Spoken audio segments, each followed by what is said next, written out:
Hello hi നമസ്കാരം. എല്ലാ പ്രിയപ്പെട്ട പ്രേക്ഷകർക്കും ഐക്കൺസ് ഓഫ് ഇന്ത്യയുടെ പുതുപുത്തൻ എപ്പിസോഡിലേക്ക് ഊഷ്മളമായ സ്വാഗതം. ഐക്കൺസ് ഓഫ് ഇന്ത്യ ബാംഗ്ലൂരിൽ തുടരുകയാണ്. ഇന്ന് ഐക്കൺസ് ഓഫ് ഇന്ത്യയിൽ ഞങ്ങൾ പരിചയപ്പെടുത്തുന്ന അതിഥി ബാംഗ്ലൂരിൽ SK എഞ്ചിനീയറിംഗ് എന്ന സ്ഥാപനം നടത്തുന്ന CP രാധാകൃഷ്ണൻ സാറാണ്. നമുക്ക് സ്വാഗതത്തോടെ, ബഹുമാനത്തോടെ, ആദരവോടെ അദ്ദേഹത്തെ സ്വാഗതം ചെയ്യാം ഐക്കൺസ് ഓഫ് ഇന്ത്യയിലേക്ക്. സ്വാഗതം. Thank you.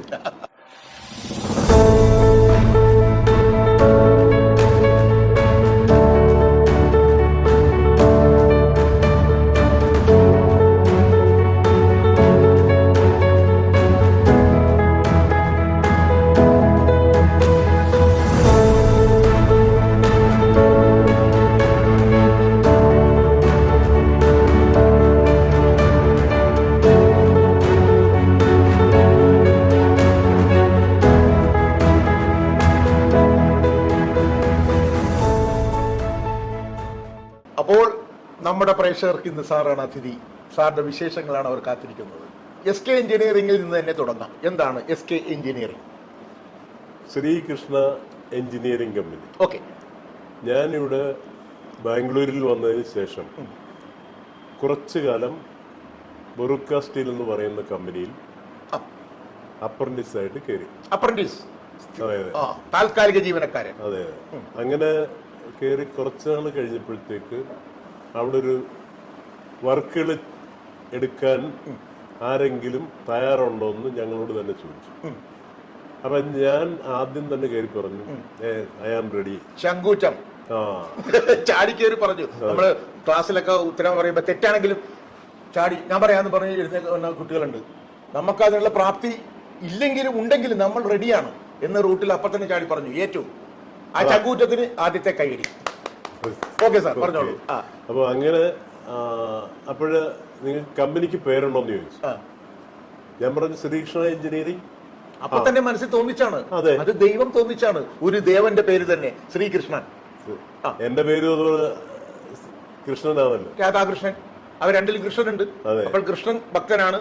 അപ്പൊ കൃഷ്ണനായിട്ട് തോന്നിച്ചു. മനസ്സിലാ കൃഷ്ണന്റെ പേര് പറഞ്ഞു. SK എഞ്ചിനീയറിംഗ് അങ്ങനെ മനസ്സിൽ വന്നു. എനിക്ക് ആ വർക്കിനെ കുറിച്ച് നല്ല ബോധം ഉണ്ടായിരുന്നുകൊണ്ട് അവര് ചോദിച്ചു, നിങ്ങൾ ഏതൊക്കെ വർക്കാ ചെയ്യാൻ ഉദ്ദേശിക്കുന്നത്? ഓക്കെ. ഞാൻ പറഞ്ഞു ഹെവി എഞ്ചിനീയറിംഗ് വർക്കുകളാണ് എനിക്ക് ഇഷ്ടം എന്ന് പറഞ്ഞു. ഹെവിയാണ്, ചെറുതൊന്നും ഞങ്ങൾ പിടിക്കത്തില്ല, വലുത് മാത്രം. അങ്ങനെ ഹെവി എഞ്ചിനീയറിംഗ് വർക്ക് അവരപ്പോഴത്തേക്ക് കുതിരമുക്ക് അയണോ സ്റ്റീലിന്റെ കോൺട്രാക്ട് ഉള്ള കമ്പനിയാണ് നിലവിൽ. അങ്ങനെ കുറച്ച് ഹെവി വർക്കുകൾ എനിക്ക് തന്നു. സ്റ്റീൽ ഫാബ്രിക്കേഷനാണ്. അങ്ങനെ ഞാനവിടെ SK എഞ്ചിനീയറിംഗിന്റെ പേരിൽ വർക്ക് എടുക്കുകയും അങ്ങനെ ആ വർക്ക് തുടർന്നുകൊണ്ട് പോവുകയും ചെയ്തു. ഓക്കെ. അപ്പോൾ അങ്ങനെയാണ് SK എഞ്ചിനീയറിംഗിന്റെ ഉത്ഭവം. എന്ത് മൂലധനം ഉണ്ടായിരുന്നു നമ്മൾ തുടങ്ങിയപ്പോൾ? മൂലധനം അന്നത്തെ കാലത്ത് ഒരു 10,000 രൂപയും കൊണ്ടാണ് ഞാൻ നാട് വിട്ട് വന്നത്. പക്ഷെ അപ്പോഴത്തേക്ക് എന്റെ കയ്യിൽ ഉണ്ടായിരുന്നു പറഞ്ഞാൽ ഏതാണ്ട് 1000 രൂപയുള്ളൂ. ബാക്കിയെല്ലാം തീർന്നു പോയി. ബാക്കി 9,000 അടിച്ചു പൊളിച്ച് കളഞ്ഞ? അടിച്ചു പൊളിച്ചല്ല, നമ്മള് ചെലവാക്കി കളഞ്ഞു. എന്നിട്ട് 1000 രൂപയും കൊണ്ടാണ് ഈ ചങ്കൂറ്റമായിട്ട് എടുത്തത്. അതെ. പക്ഷെ അന്നത്തെ 1000 എന്ന് പറഞ്ഞു കഴിഞ്ഞാൽ ഇച്ചിരി വിലയുള്ള 1000 ആണ്. അതെ. എത്ര കൊല്ലങ്ങൾക്ക് മുമ്പാണത്? അത് 43 വർഷം. അപ്പൊ 1 കോടി. അത്ര റേറ്റ് ഉണ്ട്. ഒരു മാസത്തേക്ക് പേയ്മെന്റ് കൊടുക്കാൻ അത് മതി. 1000 രൂപ. അതെ. അപ്പൊ എന്തായിരിക്കും പേയ്മെന്റ് അല്ലേ? പേയ്മെന്റ് വലിയ കുഴപ്പമില്ലാത്ത പേയ്മെന്റ് അന്ന് കൊടുക്കുന്നതിൽ മറ്റുള്ള കോൺട്രാക്ടർമാർ കൊടുക്കുന്നതിൽ കൂടുതൽ പേയ്മെന്റാണ് ഞാൻ കൊടുത്തോണ്ടിരുന്നത്. അന്ന് ഒരു വ്യക്തിക്ക് കൊടുക്കുന്ന പേയ്മെന്റ് എത്ര രൂപയായിരുന്നു? അന്ന് ഒരു ദിവസം 7 രൂപയായിരുന്നു. 7 രൂപ. കുഴപ്പമില്ലല്ലോ. 43 വർഷം മുമ്പ് 7 രൂപ എന്ന് പറഞ്ഞാൽ വലിയ കുഴപ്പമില്ല. വലിയ കുഴപ്പമില്ലെന്നല്ല, കുഴപ്പമേ ഇല്ല. ഇന്നൊരു 7,000 രൂപ മേടിക്കുന്ന ഒരു പ്രതീതിയുണ്ട്. അതെ. അപ്പൊ അങ്ങനെ അവിടെ വർക്ക് തുടങ്ങി ഞാൻ അപ്പോഴത്തേക്ക് 37 ഉണ്ടായിരുന്നതിൽ നിന്ന് കൂടാൻ തുടങ്ങി. അവര് വർക്ക് കൂടുതൽ തരാൻ തുടങ്ങി. അപ്പോൾ നല്ല വർക്കുകൾ, അതായത് ഹെവി വർക്കുകൾ കൂടി വരാൻ തുടങ്ങിയപ്പോൾ 150 200 പിന്നെ അങ്ങനെ 2000 പേര് വരെ. ഇപ്പൊ ഞാൻ വിവിധ കേന്ദ്രങ്ങളിൽ വർക്ക് എടുക്കാൻ തുടങ്ങി. അവിടുന്ന് മാറി അവിടെ നിലനിർത്തുകയും. അപ്പൊ ബൊറുക്ക സ്റ്റീലിന്റെ കോൺട്രാക്ട് എന്ന് പറയുന്ന വലിയ ഗ്രേഡാണ്. അപ്പൊ അവിടെ വർക്ക് ചെയ്തുകൊണ്ടിരിക്കുന്ന കൂടെ തന്നെ അടുത്തുള്ള സ്റ്റീൽ ഫാക്ടറികളിൽ വർക്ക് എടുക്കാൻ തുടങ്ങി. അപ്പോൾ ഈ പേര് കൊണ്ട് എനിക്ക് ദൂരെ എല്ലായിടത്തും വർക്ക് കിട്ടാൻ തുടങ്ങി. അങ്ങനെ 4 കമ്പനിയിൽ ഞാൻ പെർമനന്റ് കോൺട്രാക്റ്റായി. അപ്പൊ ഈ ഇവിടെ ബാംഗ്ലൂരിൽ അറിയപ്പെടുന്ന ഒരു വലിയൊരു കോൺട്രാക്റ്റായി മാറി. അതെ, 2000-ഓളം തൊഴിലാളികളാണ് SK. അല്ല, നാട്ടിൽ നിന്ന് ഓരോരുത്തർ സ്ലിപ്പ് കൊടുത്തിഞ്ഞ് വിടുക. എന്റെ CPയുടെ അടുത്ത് ജോലി ഉണ്ടെന്നും പറഞ്ഞുകൊണ്ട് ആൾക്കാരെ വിടും.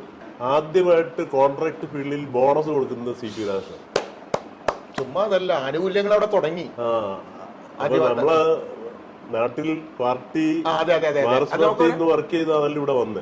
അപ്പൊ തൊഴിലാളികളെ വലുതായിട്ട് ദ്രോഹിക്കുന്നത് ശരിയല്ല. ഒരു തൊഴിലാളി പ്രസ്ഥാനത്തിന്റെ ഒരു ആകർഷണനായി കുറെ നാള് നമ്മൾ ഇതിനു വേണ്ടി നിന്ന ആളല്ലേ. അപ്പോൾ തൊഴിലാളികളോടുള്ള സ്നേഹവും അനുകമ്പയൊക്കെ എപ്പോഴും നമ്മുടെ ഉണ്ടാവും. 2 കമ്പനി രണ്ടാക്കിയാണ്, സ്പ്ലിറ്റ് ചെയ്ത് ദൂരെയുള്ള വർക്കുകളൊക്കെ മിനി ഫാബ്രിക്കേഷൻ പറഞ്ഞുകൊണ്ട് എടുക്കുന്നത് വൈഫിന്റെ പേര്. അപ്പൊ വൈഫ് എന്റെ പ്രൊപ്പറേറ്റർ.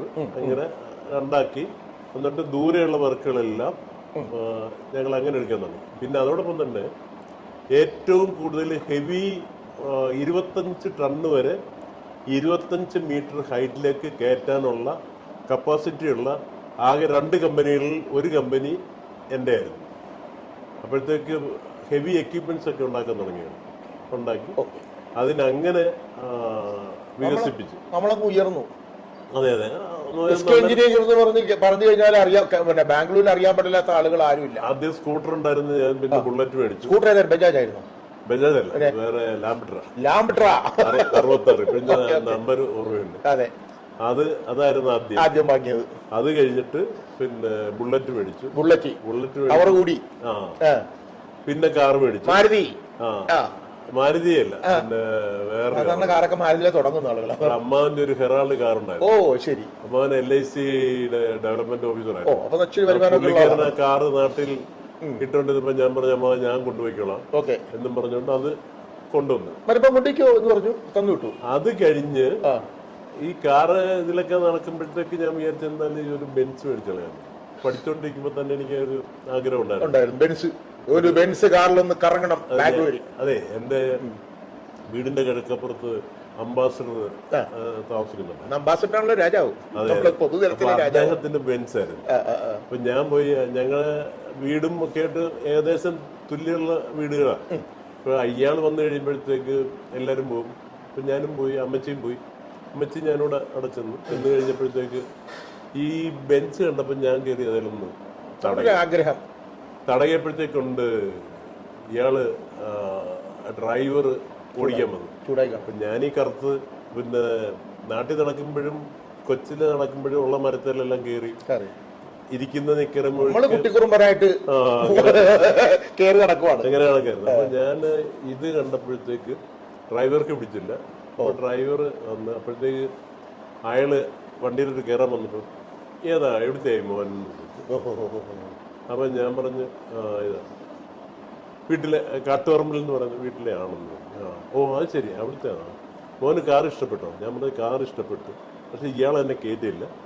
ഞാൻ ഇതുപോലൊരു കാറ് മേടിക്കും അന്ന് ശപഥം ചെയ്തു, അന്ന് മനസ്സിലെ ശപഥം. അപ്പൊ അദ്ദേഹം എന്നോട് പറഞ്ഞത്, മോന്റെ നാക്ക് നല്ലതായിരിക്കട്ടെ, മോൻ വിജയിക്കും. അപ്പോൾ ആദ്യം സാറ് വിജയിക്കും എന്ന് പറഞ്ഞ വ്യക്തിയാണ് അദ്ദേഹം. ആദ്യം ഒരു വ്യക്തി സലോട്ട്, അത് വിജയിച്ചിരിക്കുന്നു, സാറ് വിജയിച്ചിരിക്കുന്നു. അപ്പൊ അങ്ങനെ ആ ഒരു ഓർമ്മ ഇരുന്നോണ്ട്. ഇന്ന് SK എഞ്ചിനീയറിംഗിൽ എത്ര സ്റ്റാഫുണ്ട്? ഇന്ന് ഞങ്ങളിപ്പോ സ്റ്റോപ്പ് ചെയ്തിരിക്കുക, കൊറോണ കഴിഞ്ഞാൽ പിന്നെ നിർത്തി. അപ്പൊ അന്നത്തെ കാലത്ത് 2000 ആൾക്കാര് മൈസൂർ മുതൽ സൗത്ത് ഇന്ത്യയിലെല്ലാം വർക്കെടുത്ത് വലിയൊരു കമ്പനിയാണ് ഞങ്ങള് നടത്തിക്കൊണ്ടിരുന്നത്. പിന്നെ 18 ഡിപ്ലോമ എഞ്ചിനീയർമാര്, 4 BE എഞ്ചിനീയർമാര്, ഇതൊക്കെയായിരുന്നു എൻ്റെ. പിന്നെ അതിന് ആവശ്യമുള്ള ചെറിയ ചെറിയ സൂപ്പർവൈസർമാർ, അങ്ങനെയുള്ള വലിയൊരു സൂപ്പർവൈസ് നിര തന്നെ ഉണ്ടായിരുന്നു ഇത് മാനേജ് ചെയ്യാനായിട്ട്. അതിൻ്റെ ഇടയ്ക്കൊന്നും ഒരു സിനിമ നിർമ്മാണവുമായിട്ട് മുന്നോട്ട് പോയെന്ന് സാറ് പറഞ്ഞായിരുന്നു, എന്തായിരുന്നു സംഭവം? അല്ല, അത് ഈ കോളേജിൽ പഠിക്കുമ്പം CL ജോസിന്റെ നാടകത്തിലേക്ക് അഭിനയിക്കുമായിരുന്നു. നാടകടനായിരുന്നു. 2-3 നാടകം എല്ലാം ഉണ്ടായിരുന്നു. രാഷ്ട്രീയമുണ്ട്, നാടകമുണ്ട്, എന്താ പറയുക, എഞ്ചിനീയറിംഗ് വർക്കുണ്ട്. അന്നേരം ഒരു മോഹമുണ്ട്, കയ്യിൽ 10,000, അന്ന് 10,000 രൂപ മതി, പിന്നെ 72-ലെ കാര്യം. സിനിമ പിടിക്കാൻ 2007 അതിന്റെ ആദ്യത്തെ ഇത് തുടങ്ങി. പക്ഷെ അത് നമ്മൾ ഉദ്ദേശിച്ച പോലെ അങ്ങോട്ട് ക്ലച്ച് പിടിച്ചില്ല, നിന്നുപോയി അല്ലേ? നിന്നുപോയി.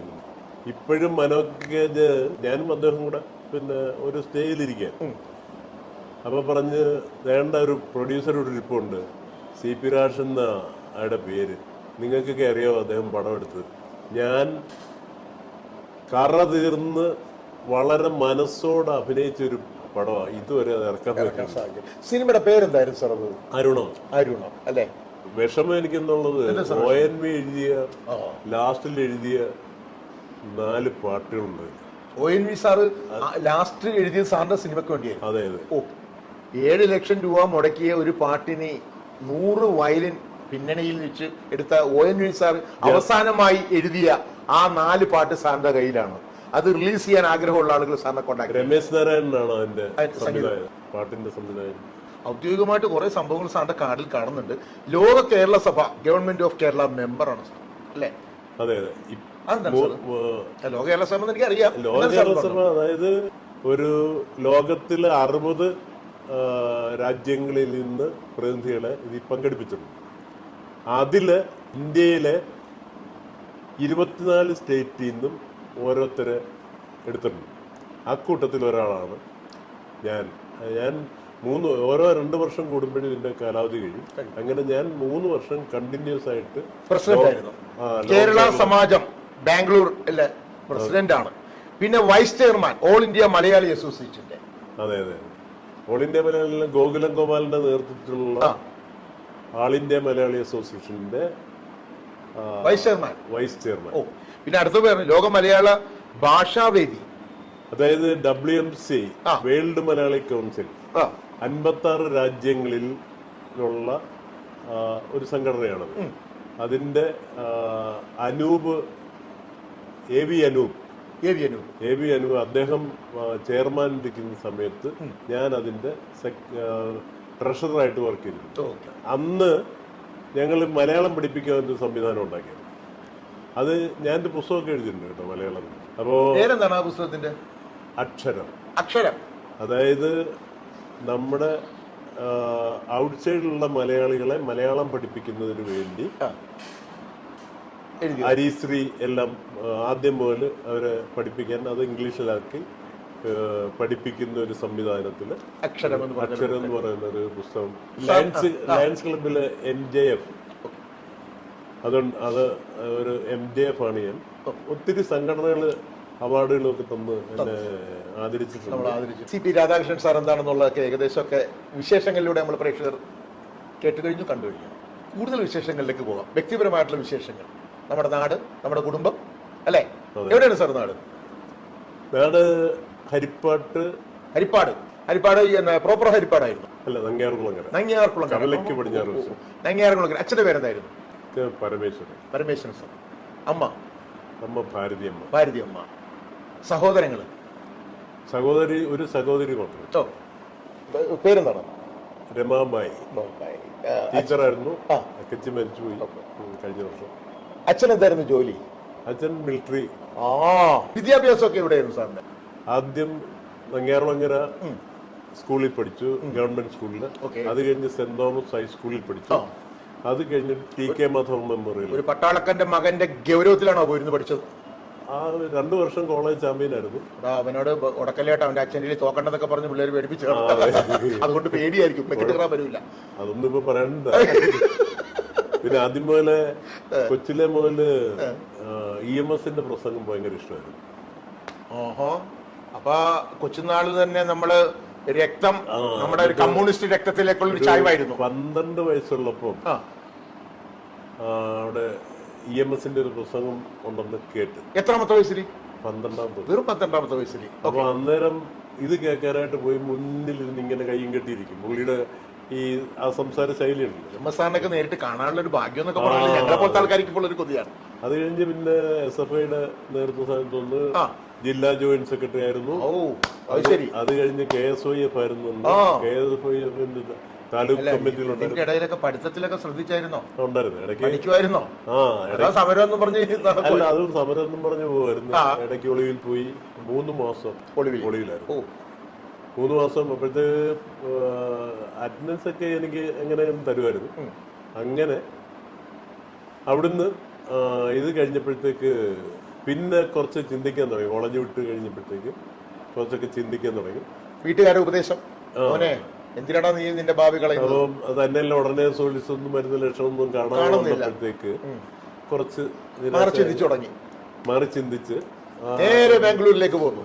നേരെ ബാംഗ്ലൂരിലാണ് വരുന്നത്. ആദ്യമായിട്ട് കൺസ്ട്രക്ഷൻ തൊഴിലാളികൾക്ക് ബോണസ് വരെ സാർ കൊടുത്തു. ഇതൊക്കെയുള്ള നമ്മുടെ അവകാശങ്ങൾ. പിന്നീട് സമരം ചെയ്തിരുന്നത്. പിന്നെ ഓണം എന്നുള്ള കാര്യം ഞങ്ങൾ മിനി ഫുഡ് ഫാക്ടറി തുടങ്ങിയായിരുന്നു. ഇതിന്റെ ഇടയ്ക്ക് വേറൊരു ഫാക്ടറിയും തുടങ്ങി. ഓ ശരി, ടൈം പാസിന്. ഫാക്ടറി തുടങ്ങി കഴിഞ്ഞപ്പം ആദ്യമായിട്ട് മമ്മി മാവേലി കിറ്റ് ഉണ്ടാക്കുന്ന ഞാനാണ്. അതിപ്പോ കേരള ഗവൺമെന്റ് ഒക്കെ ഇൻട്രൊഡ്യൂസ് ചെയ്തിട്ടുണ്ട്. അപ്പൊ 45 വർഷങ്ങൾക്ക് മുമ്പ് കിറ്റും കൊടുത്ത് ഇതെല്ലാം പുതുമയും കളഞ്ഞല്ലോ. അപ്പൊ ഇവിടുത്തെ നമ്മളൊക്കെ വിചാരിച്ചിരിക്കട്ടെ ഇവിടെ ഈ സർക്കാരാണ് ആദ്യമായിട്ട് കിറ്റ് കണ്ടുപിടിച്ചത്. അല്ല, ഞാനൊരു പ്രാവശ്യം അവിടെ പറഞ്ഞു, മീറ്റിങ്ങിന് പറഞ്ഞത് സാറാണ് ആദ്യം കിറ്റ് വരെ കൊടുത്തത്. ആദ്യം കിറ്റ് കൊടുത്തത് എല്ലാം, പിന്നെ ഈവൻ ഇല വരെ ചേർത്തിട്ട് വലിയൊരു കിറ്റ്. എല്ലാരും സദ്യ ലാവിഷായിട്ട് ഉണ്ടട്ടെ. അല്ല, സ്റ്റാഫിനെല്ലാം ചുമ്മാ കൊടുക്കും, ബാക്കിയുള്ളത് വിൽക്കും. അപ്പോഴത്തേക്ക് 1000-1500 കിറ്റുകൾ വരെ ഞങ്ങൾ വിൽക്കാൻ തുടങ്ങി. Okay okay. ഇതിന്റെ ഇടയ്ക്ക് എപ്പോഴാണ് നമുക്ക് കല്യാണം കഴിക്കാനൊക്കെ ഒരു സമയം കിട്ടിയത്? ഇതിന്റെ ഇടയ്ക്ക് കല്യാണത്തിന് തന്നെ ഒരാഴ്ച ഇവിടെ പോയി നിൽക്കാൻ പറ്റത്തുള്ളായിരുന്നു. ഒരാഴ്ചക്കിടയ്ക്ക് കല്യാണം. അതിന്റെ ഇടയ്ക്ക് പോയി പെണ്ണൊക്കെ കണ്ട് അച്ചുമാമനൊക്കെ ഒളിവിലിരുന്ന സമയത്ത് ഇവർക്ക് കുറച്ച് കൂടുതൽ പുരയിടങ്ങളുണ്ടായിരുന്നു.